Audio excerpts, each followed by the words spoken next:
Hello everyone, Praveen Kumar is this side. आज के इस वीडियो के अंदर हम लोग सीक्वल का एक लीड कोड का क्वेश्चन देखेंगे। इसका नाम है कंफर्मेशन रेट। इसके अंदर हमारे पास एक टेबल है जिसका नाम है साइनअप्स। साइनअप्स के अंदर आप देख सकते हो दो कॉलम है, एक यूजर आईडी एंड एक टाइम स्टैम्प।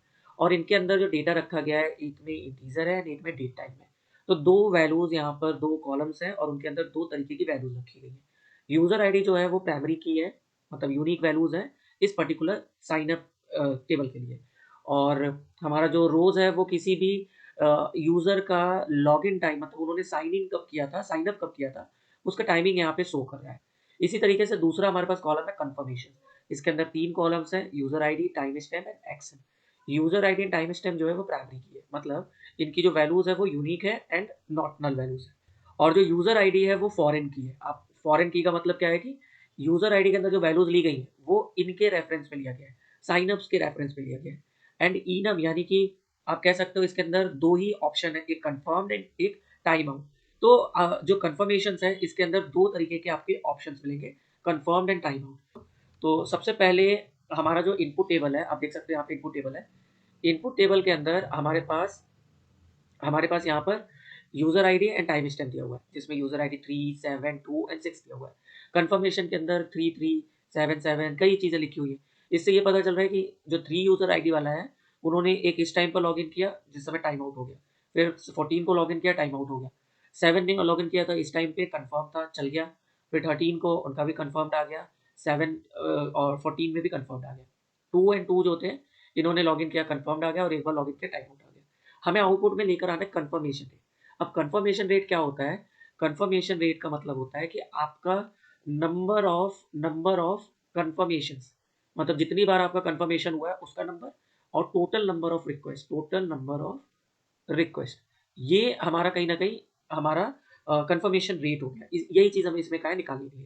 तो हमारे पास ऑलरेडी एक एग्रीगेट फंक्शन होता है एवरेज, तो हम लोग यहाँ पे एवरेज फंक्शन यूज करेंगे। ये हमारा पहला अप्रोच होगा। और क्वेश्चन के अंदर हमसे और भी कुछ चीजें कही जा रही हैं। इसमें कहा गया है कि जो अगर किसी ने कोई भी रिक्वेस्ट नहीं किया तो वो जीरो प्रिंट करे।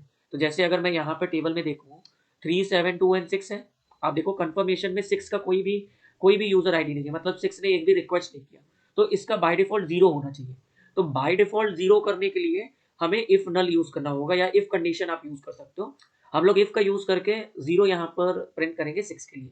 तो देखिए, क्वेश्चन करने से पहले हम अगर यहाँ पर आउटपुट देखें तो आप देख सकते हो, एक तो यूजर आईडी है जो कि मेरा पहले टेबल से लिया गया है, और जो कंफर्मेशन रेट है वो कहीं ना कहीं एक्शन वाले टेबल से बनाया गया है, टाइम आउट एंड कंफर्म्ड के थ्रू बनाया गया है। और जहां जहां पे कंफर्म्ड है उनको हमें वन देना होगा, वन असाइन करना होगा। और जहां जहां पे टाइम आउट है उनको जीरो देना होगा। तो ये काम हमें करना है। तो सबसे पहले तो हम इनको ज्वाइन करेंगे। ज्वाइन ऐसा करेंगे जिसमें मेरा जो लेफ्ट टेबल हो, मतलब ये वाला टेबल हो, वो आना चाहिए। क्योंकि आप देखो 6 यहाँ पर है, 6 में जीरो आ रहा है, तो वो तभी पॉसिबल होगा जब हम लोग लेफ्ट ज्वाइन यूज करेंगे, क्योंकि साइन अप हमारा लेफ्ट टेबल है। तो सबसे पहले हम लोग ज्वाइंस यूज करते हैं। तो select asterisk from signups as S. मैंने एक एस कहीं ना कहीं एलिसिस दिया यहाँ पर। फिर मैं लेफ्ट ज्वाइन यूज करूंगा, तो लेफ्ट ज्वाइन एंड अपना दूसरे टेबल का नाम देंगे जिसका नाम है कंफर्मेशन। ये दे दिया मैंने, इसका नाम मैंने सी दे दिया। और मुझे जो ज्वाइन करना है वो यूजर आईडी के बेसिस पे करना है। तो S dot user underscore I D equal to C dot user underscore I D, ये दिया मैंने। अब हमें क्या करना है, अगर मैंने इतना ही अगर मैं आपको करके दिखाऊं तो आपको जो आउटपुट मिलेगा वो मैं पहले आपको दिखाना चाहता हूँ। आप देख सकते हो, ये मेरा कहीं ना कहीं एक तरीके से ज्वाइन होकर दोनों चीजें यहाँ पर शो कर रही है। अब हमसे कह रहा है कि जो हमारा रिजल्ट होना चाहिए वो किसी भी ऑर्डर में रहना चाहिए, तो ऑर्डर नेसेसरी नहीं है। ये चीज हमें समझ में आ गया। इसके बाद हमें क्या करना है, आपको इन पूरे टेबल में से मुझे केवल यूजर आईडी चाहिए। यूजर आईडी भी मुझे ये एस टेबल, मतलब साइन अप टेबल से चाहिए। और फिर मुझे एक्शन चाहिए। तो मैं बाकी लोगों को हटाकर केवल इन्हीं दो चीजों को रख लेता हूँ।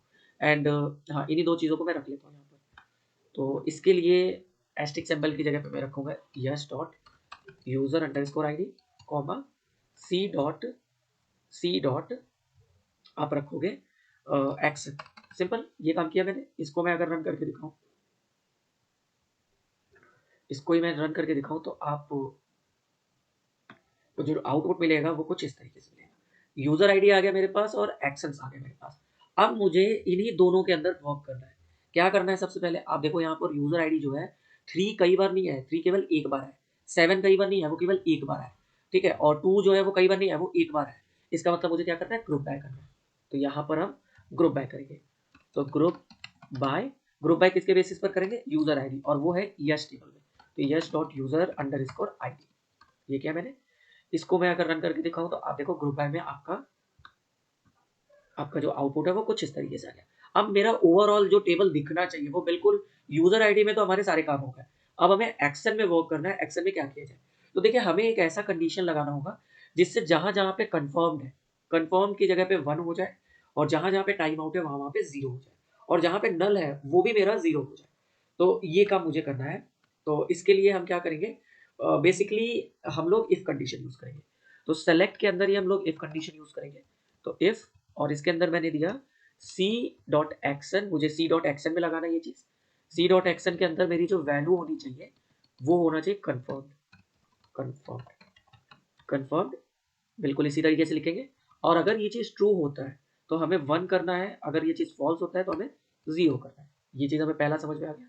इतना ही अगर मैं आपको रन करके दिखाऊं तो आप देखना मेरा जहां जहां पे टाइम आउट रहेगा वहां वहां पे 0 हो जाएगा।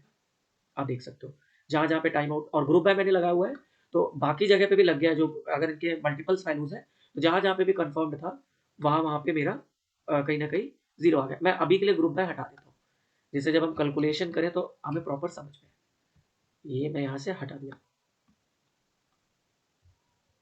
आप देख सकते हो ये मैंने हटा दिया। अब मुझे क्या करना है? मुझे एवरेज फंक्शन लगाना है।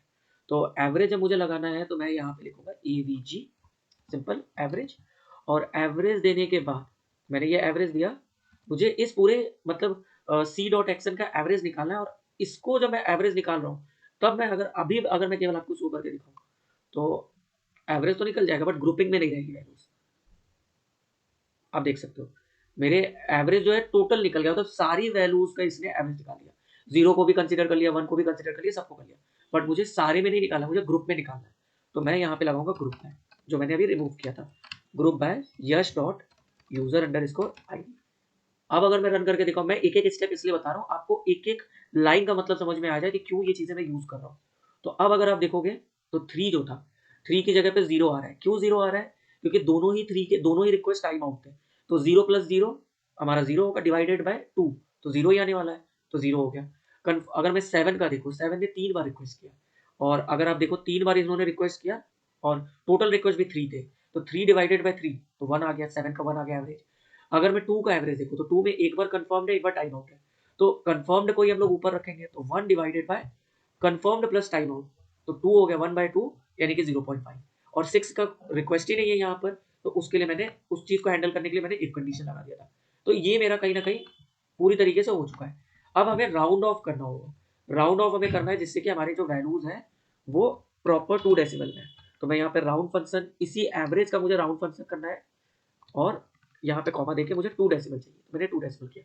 और मुझे इस कॉलम का नेम भी चेंज करना है, तो मैं एस करके कंफर्मेशन कर देता हूँ, कंफर्मेशन अंडर इसको रे, ये कर दिया। और अब अगर मैं रन करके आपको दिखाऊं तो मेरा जो आउटपुट है वो बिल्कुल एक्सपेक्टेड आउटपुट के जैसा आ चुका है।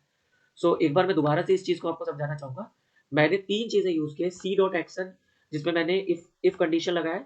इसका मतलब है कि अगर सी डॉट एक्शन का जो वैल्यू अगर कंफर्म रहेगा तो 1 हो जाएगा, और अगर नहीं होगा कंफर्म तो 0 होगा। फिर मैंने पूरे वैल्यू का एवरेज निकाल दिया, और एवरेज निकालते समय मैंने यहाँ पे ग्रुप बाय लगा हुआ है, तो ऑटोमेटिकली जो सेम वैल्यूज रहेंगे उन्हीं का आपका एवरेज निकलेगा। और फिर मैंने राउंड फंक्शन लगा दिया। अगर मैं इसको सबमिट भी करूँ तो मेरा पूरा का पूरा जो आउटपुट है वो एक्सेप्ट कर लिया जाएगा। आप देख सकते हो ये एक्सेप्टेड है। सो आई होप आपको ये चीज़ें समझ में आई होंगी, आपका डाउट क्लियर हुआ होगा। एंड अगर वीडियो पसंद आए तो चैनल को सब्सक्राइब करिएगा एंड वीडियो को जरूर लाइक करिएगा।